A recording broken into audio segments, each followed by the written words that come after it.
اعوذ باللہ من الشیطان الرجیم بسم اللہ الرحمن الرحیم۔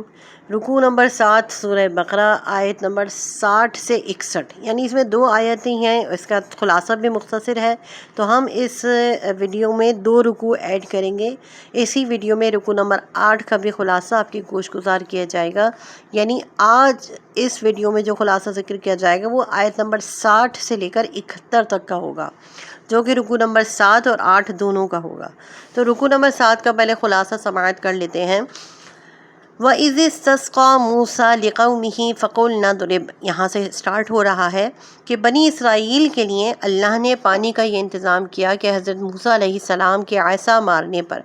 12 چشمے چٹان سے جاری کر دیے، لیکن اس کی بھی بنی اسرائیل نے قدر نہ کی اور کام اور دہن کی لذتوں کی طلب میں آسمانی غذا من و سلویٰ کے بجائے اناج اور سبزیوں کا مطالبہ کر دیا۔ نیز انبیاء علیہ السلام کے قتل کا وبال مول لیا، جس کے نتیجے میں ان کے حق میں ذلت اور مسکنت سے دوچار ہو جانے کا انجام بد نکلا۔ یہاں پر 60 اور 61 آیت نمبر اور رکوع نمبر 7 کا خلاصہ مکمل ہوا۔ رکوع نمبر 8 کا خلاصہ سماعت کرتے ہیں، جو کہ سٹارٹ ہو رہا ہے ان الذین آمنوا والذین ہادوا والنصارى،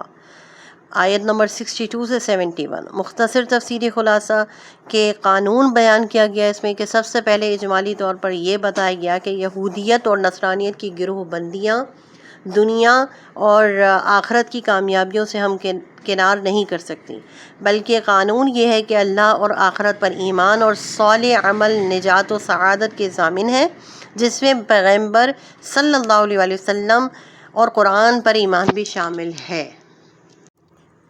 اور اس رکوع میں یعنی رکوع نمبر 8 میں بنی اسرائیل سے عہد کا اجمالی تذکرہ بھی کیا گیا اور ان کی نافرمانی کا ذکر بھی کیا گیا ہے، کہ اس کے بعد اس عہد کا تذکرہ ہے جو کوہ طور کے دامن میں بنی اسرائیل سے لیا گیا تھا کہ وہ تورات پر قائم رہیں گے اور احکام الہی کی اطاعت میں سرگرمی رکھیں گے، لیکن بنی اسرائیل اپنے اس عہد سے پھر گئے، نیز وہ قتل نفس میں بے باک ہو گئے، جو شریعت الہی کی روح سے انسان کا سب سے بڑا جرم ہے۔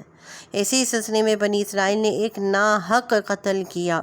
قاتل کی شناخت نہیں ہو رہی تھی، تو اللہ نے حکم دیا کہ ایک گائے ذبح کرو اور مقتول کی لاش کو اس کے ایک حصے سے ضرب لگاؤ۔ اس پر بنی اسرائیل ٹال مٹول کرنے لگے، آخر بڑی حیل و حجت کے بعد وہ آمادہ ہوئے۔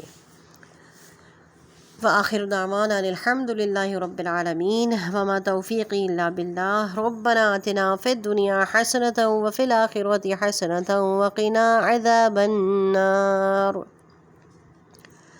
اللہم اغفر لی ذنبی ووسع لی داری وبارک لی فی رزقی، آمین اللہم آمین بجاہ نبی الامین صلی اللہ علیہ وآلہ وسلم۔